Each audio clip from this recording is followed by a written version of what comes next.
নমস্কার বন্ধুরা, ঘরে বাইরের একটা নতুন পর্বে সকলকে স্বাগত জানাই। নিশ্চয়ই তোমরা খুব ভালো আছো, সুস্থ আছো। আমরাও মোটামুটি ভালোই আছি। একটা নতুন ব্লগ নিয়ে আবারও হাজির হলাম। আশা করছি আজকের ব্লগটা দেখতে তোমাদের খুবই ভালো লাগবে। আজ আমি চলেছি অন্তোদয় অনাথ আশ্রমে। সেখানে বলরাম করণের সম্পর্কে আজকে তোমাদের কয়েকটা কথা বলবো। আশা করছি তোমরা অনেক মোটিভেট হবে, ভালো লাগবে। ব্লগটার সঙ্গে থেকো। Good morning. Good morning. তো দুজনে এখন এই দুটো ঝোলা নিয়েছি। দেখাও তোমার ঝোলাটা। এটা ঝোলা নিয়েছি। খুব সামান্যতম জিনিসপত্র নিয়েছি, নিয়ে এখন আমরা বেরিয়ে পড়লাম পাউশির উদ্দেশ্যে। এই যে আমি তো শুরুটা করেছি, আমি বলেছি যে আমরা অনেকে মিলে পাউশিতে যাচ্ছি। তো পাউশিতে কে কে যাচ্ছি এবার এক এক করে ব্যাক ক্যামেরা করে তোমাদের দেখাচ্ছি। এনাদের উৎসাহে আমরা যাচ্ছি। দাদা বৌদি, আমার কর্তা। এই দাদার নাম আমি জানি না, এখানে এসেই সব মোহনদা, আচ্ছা, ইন্দ্রাণী, আচ্ছা আচ্ছা আচ্ছা। এই ইন্দ্রাণী, তুমি একটুখানি বলো পাউশিতে আমরা যে যাচ্ছি সেই জায়গাটাতে একটু তার সম্পর্কে একটুখানি বলো। পূর্ব মেদিনীপুরের একটা ছোট্ট গ্রাম, ওখানে বলরামদা, আমাদের সবার প্রিয় বলরাম করণ, ওখানে ছোট বাচ্চাদের নিয়ে অনাথ যারা তাদেরকে নিয়ে একটা আশ্রম করেছেন। ওদের পড়াশুনো, তার সাথে সাথে নাচ গান, আঁকা, হাতের কাজ, বিভিন্ন ধরনের মেন স্ট্রিমিংয়ে ওদের আনার জন্য উনি শুধু নন, ওনার পুরো পরিবার নিরলসভাবে সারাদিন ধরে ওনারা থাকেন ওদের নিয়ে। এখানে আমরা প্রায়ই যাই, গেলে খুব ভালো লাগবে। হ্যাঁ, আমরাও আজকে তার একটা অংশীদার আর কি। ওটা আমাদের সবাই খুব নিজের জায়গা। হ্যাঁ হ্যাঁ, আরো অনেকে আছে, ওইদিকে আছে, পরে এক এক করে আলাপ করানো হবে। তার নাম কি? আশ্রম হচ্ছে অন্তোদয় অনাথ আশ্রম। আচ্ছা, অন্তোদয়। হ্যাঁ, আমরা গেলে তখন তো অবশ্যই দেখবো। হ্যাঁ, প্রচুর পুরস্কার পেয়েছেন, বহু বহু মানুষ ওখানে গেছেন। আমরা আজকে যাবো। হ্যাঁ, আর আজকে আমার ব্লগের মাধ্যমে অনেকে জানতেও পারবে, দেখতেও পারবে। হ্যাঁ,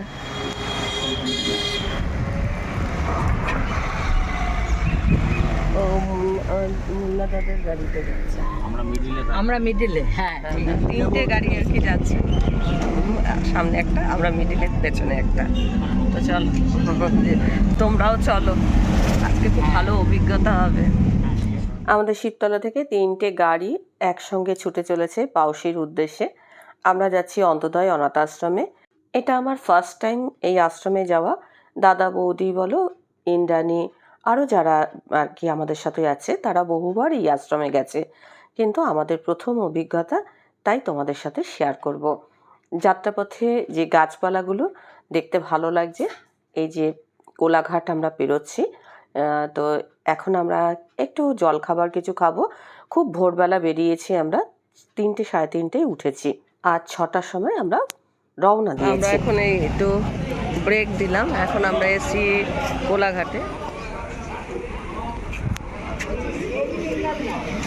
শের বেঙ্গল। বাইরে বসবি না ভেতরে বসবি? আমরা এখন খাচ্ছি হচ্ছে আলুর পরোটা। আমি আর বৌদি আলুর পরোটা নিচ্ছি, আর সবাই কচুরি নিতে, বিশাল বড় সাইজ। এটা খেতে হবে, সাইজটা দেখো, বিশাল বড়। সাইজটাও বিশাল।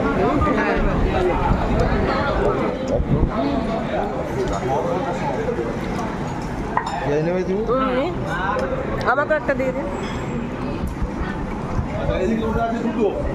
তাহলে এখান থেকে একটা মাইনাস হবে, 3 2 5।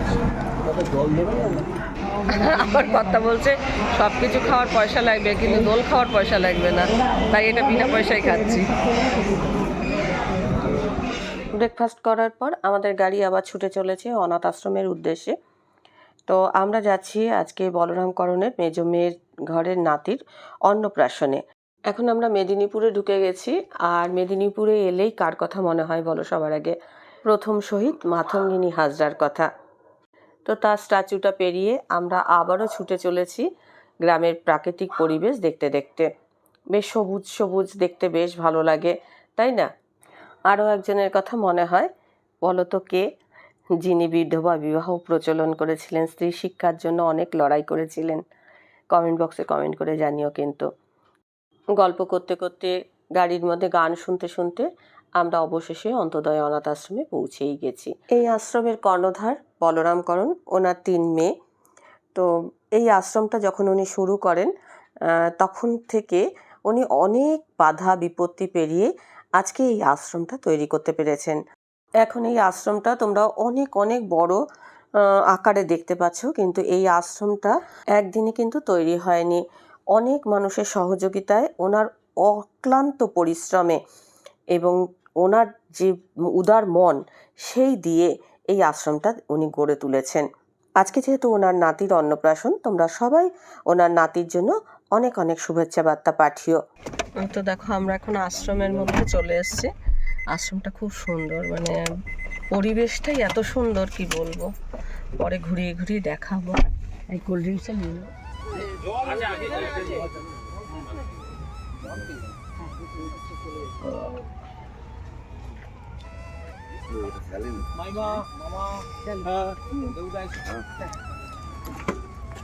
এটা আমাদের পুরো টিম। হ্যাঁ চলো দেবু বৌদি এসো। হ্যাঁ আচ্ছা, মুন্নাদার সাথে তখন বোধহয় পরিচয় হয়নি না? তখন এই যে ব্লগে আপনাকে দেখায়নি। হ্যাঁ হ্যাঁ হ্যাঁ ব্লগ চলছে। এত হ্যাঁ হ্যাঁ এমন একটা জায়গায় এসছি, একটুখানি না করলে হয়? এটা এখন মুন্নার জায়গা। হ্যাঁ হ্যাঁ এটা আমাদের সকলের জায়গা, এটা আমাদের সবার জায়গা, ভালোবাসার জায়গা।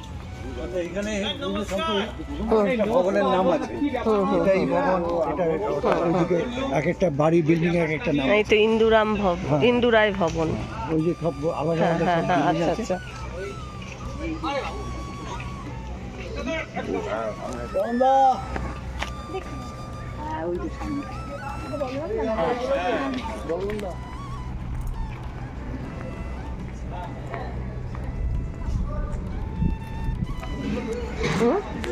এই যে অন্নপ্রাশন আর কি ওনার নাতি, তাই হ্যাঁ।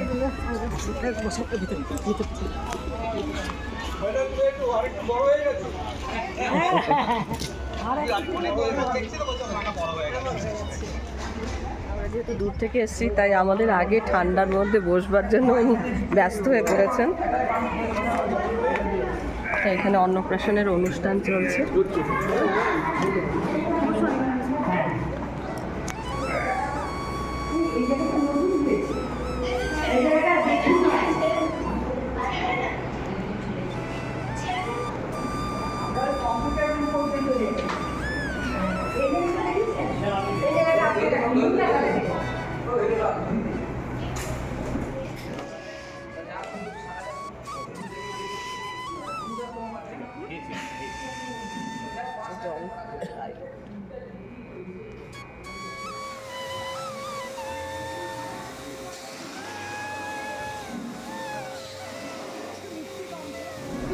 একের পর এক খেয়েই যাচ্ছি।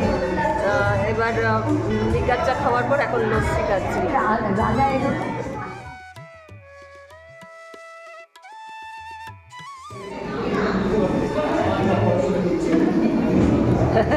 একগাল হাসি দিয়ে এসব বেলুন নিয়ে বসে আছে।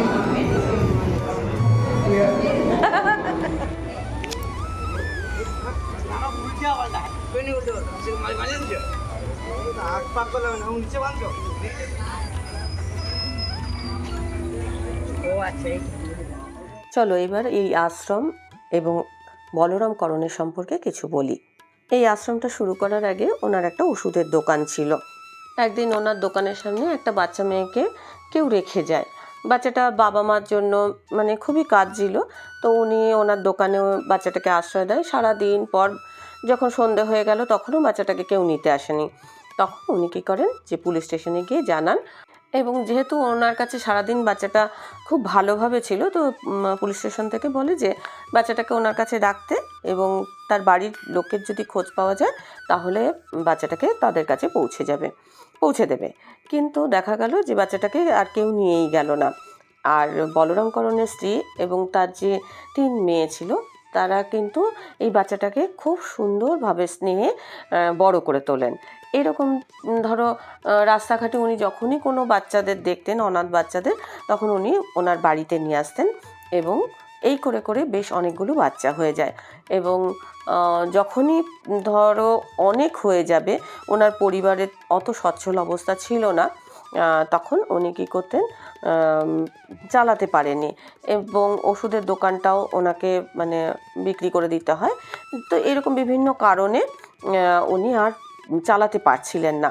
যখন অনেকগুলো বাচ্চা হয়ে গেল তখন উনি কী করলেন, গ্রামের মানুষদের কাছে গেলেন এবং গ্রামের মানুষদের কাছে গিয়ে বললেন যে তোমরা মানে মায়েদের কাছে গিয়ে বললেন যে 1 মুঠো করে চাল এই বাচ্চাগুলোর জন্য তোমরা কিন্তু রেখো। তো গ্রামের মানুষরাও কিন্তু খুব সহযোগিতার হাত বাড়িয়ে দিয়েছিলেন। তো ওনাকে ওরকম 1 মুঠো করে চাল দিতেন। যে বাড়ির একটা বাচ্চা আপনার যদি অভুক্ত থাকে আপনি তো তাকেও খাওয়াতেন। তো এরকম বলাতে গ্রামের মানুষরা কিন্তু সহযোগিতার হাত বাড়িয়ে দিয়েছিলেন। তো এইবার এরম করতে করতে তখনও কিন্তু চালাতেন, এক এক করে বাচ্চার সংখ্যা বাড়তে থাকে। তারপরে উনি কুপনের ব্যবস্থা করেন, মানে চাঁদা তুলে বাচ্চাদের খাওয়া দাওয়া শিক্ষা সমস্ত কিছুরই তো একটা বাচ্চার কত দায় দায়িত্ব থাকে বলো না।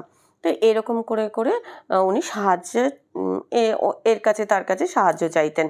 তো এরকমই একটা মেদিনীপুরের কোনো একটা সংবাদপত্র যে কর্ণধার উনি আর কি ওনার সম্পর্কে কিছু লেখেন। তো সেই লেখা জার্মানের এক মানে মেদিনীপুরেরই বাসিন্দা, তো ওনার কাছে এই লেখাটা পৌঁছায়। তো উনি এই গ্রামে আসেন এবং তিনি যখন এই ইন্ডিয়া ছেড়ে জার্মান গেছিলেন তখন কিন্তু একজন লেবারের কাজ করবেন এরকমভাবেই। তো ওখানে গিয়ে ওনার অনেক পয়সা কড়ি হয়, কিন্তু বাড়িতে মা বাবা বোনের জন্য উনি কিছু করতে পারেননি। তো মা বাবা বোনের উদ্দেশ্যে উনি টাকা পাঠান এবং সেই টাকা দিয়ে আশ্রমের কয়েকটা ঘর তৈরি হয়। এরকম করে ধীরে ধীরে অনেক মানুষ ওনাকে সাহায্য করতে থাকেন। সাহায্য করতে করতে উনিও কিন্তু যত অনাথ বাচ্চা বা যেখানেই উনি দেখেছেন এরকম কিছু, তো উনি সেই বাচ্চাদের নিয়ে আসতেন এবং তাদের সমস্ত কিছুর দায়ভার নিতেন। এই ছিল ওনার আশ্রমের শুরুর গল্প।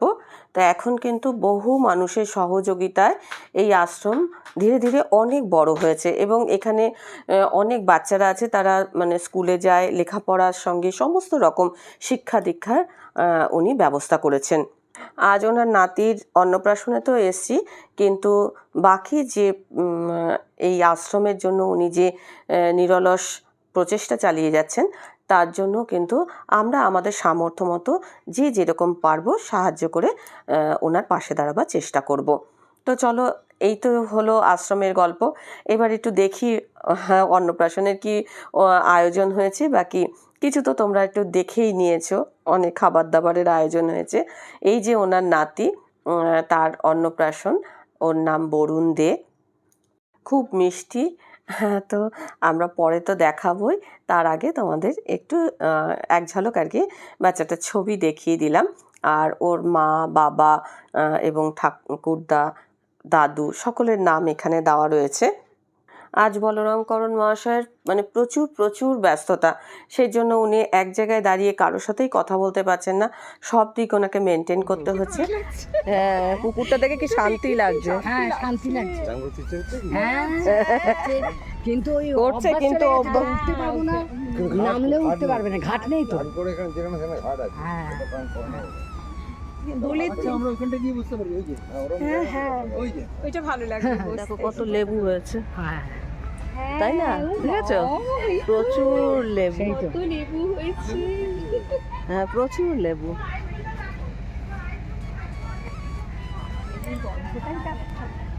না না, গন্ধ লাগে না। না, এই যে পাতাটা ঘষলাম। হ্যাঁ, গন্ধ দারুণ লাগে। হ্যাঁ, ঠিক গায়ে ঠিক বলবি। এই যে খাচ্ছে, এই খাচ্ছে গান করে। হুম এটা গান করো।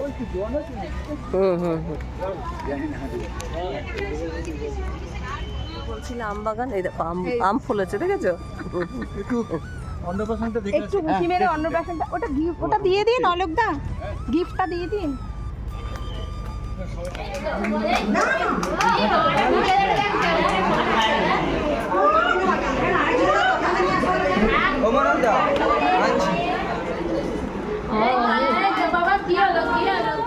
একদিকে তো নাতির অন্নপ্রাশনের অনুষ্ঠান চলছে, আরেকদিকে আমরা একটুখানি ওনার কর্মকাণ্ডের কিছু অংশ দেখে নিই। কিছু ছবির মাধ্যমেই আমি তোমাদের সামনে তুলে ধরছি। দেখো বিভিন্ন ক্ষেত্রে উনি অনেক অনেক পুরস্কার পেয়েছেন, যেই পুরস্কারগুলো আমি তোমাদের আগেই দেখিয়ে দিয়েছি। আশ্রমে এসে খুবই ভালো লাগছে, অন্যরকম পরিবেশ, আর ওনার কর্মকাণ্ড তো তোমরা দেখতেই পেয়েছো। উনি আজকে খুবই ব্যস্ত, যার জন্য হয়তো দাঁড়িয়ে এক জায়গায় দাঁড়িয়ে কথা বলতে সময় পাচ্ছেন না। চেষ্টা করব ওনার সঙ্গে কথা বলতে। তো চলো, আমাদের এইরকম একটা রুম দিয়েছেন, তো এখানে একটু ওয়াশরুম আছে, ওয়াশরুমে মানে স্নান টান সবই করা যাবে।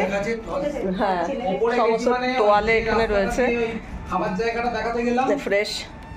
এই আশ্রমের সঙ্গে যদি তোমরা যোগাযোগ করতে চাও বা কিছু, তাহলে তার ডিটেলস আমি আমার ডেসক্রিপশন বক্সে এবং আমার এই ব্লগের কোনো একটা অংশে আমি অ্যাড করে দেবো। তোমরা সেখান থেকে ওনাদের সাথে যোগাযোগ করে যদি কোনো সাহায্যের হাত বাড়াতে চাও, অবশ্যই সাহায্যের হাত বাড়িও। তবে কিন্তু একটা অনুরোধ, কেউ অযথা ওনাকে ফোন করবে না বা যোগাযোগ করার চেষ্টা করবে না, কারণ উনি একটা মহৎ কাজে ব্রতী নিয়েছেন। সেই জন্য যদি কেউ সাহায্য করতে চাও তাহলেই ওনার সঙ্গে যোগাযোগ করো, আমি অবশ্যই তার ডিটেলস দিয়ে দেবো। আর ওনার নাতির জন্য যে গিফটটা কেনা হয়েছে সেটা হচ্ছে এইটা, আমরা পরে দেব, এখনও দেওয়া হয়নি। আর আমাদের সঙ্গে যারা এসছে, ও হচ্ছে অনুপমা, এতক্ষণ ওকে দেখানো হয়নি, ওরা পরে এসছে, অনুপমা এবং শঙ্খদা, ওরাও আমাদের পাড়ায় থাকে। আর সঙ্গে রাজাদা, আমাদের এখানকার কমিশনার, উনিও এসছেন। আমরা এখন এই লাঞ্চ করছি।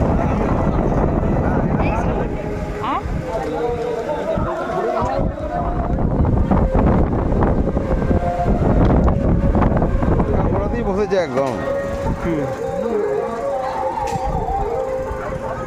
ওইটা হয়ে গেলে এরপরে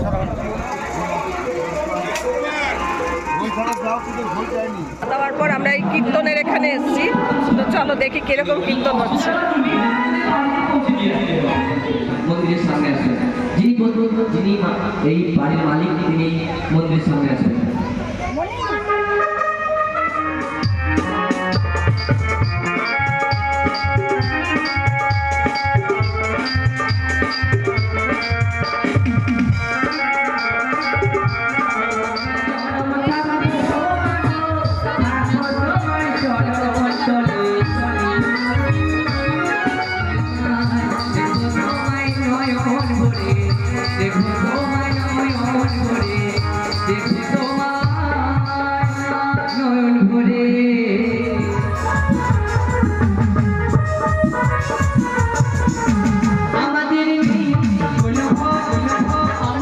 কীর্তন দেখলাম আর আশ্রমও মোটামুটি ঘুরলাম।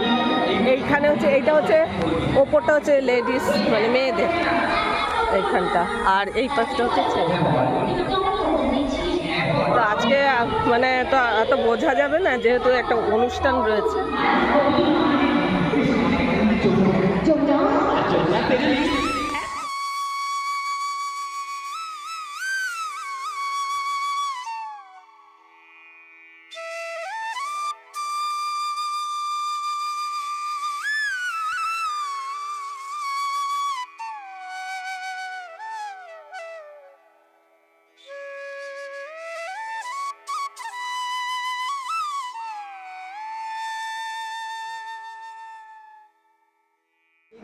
ওনারা কারা?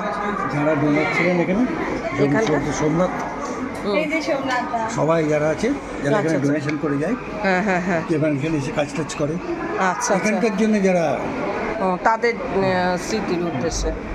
আচ্ছা,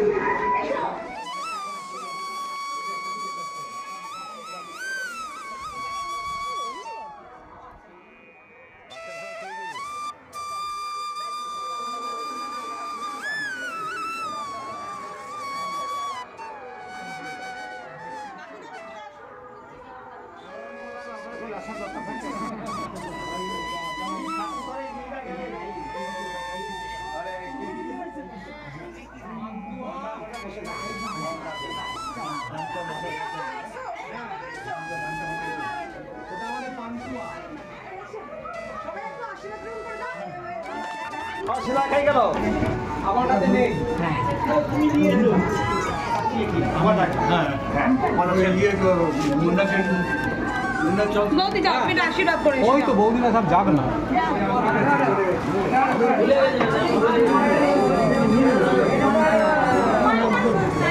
বাস মুখে, হ্যাঁ।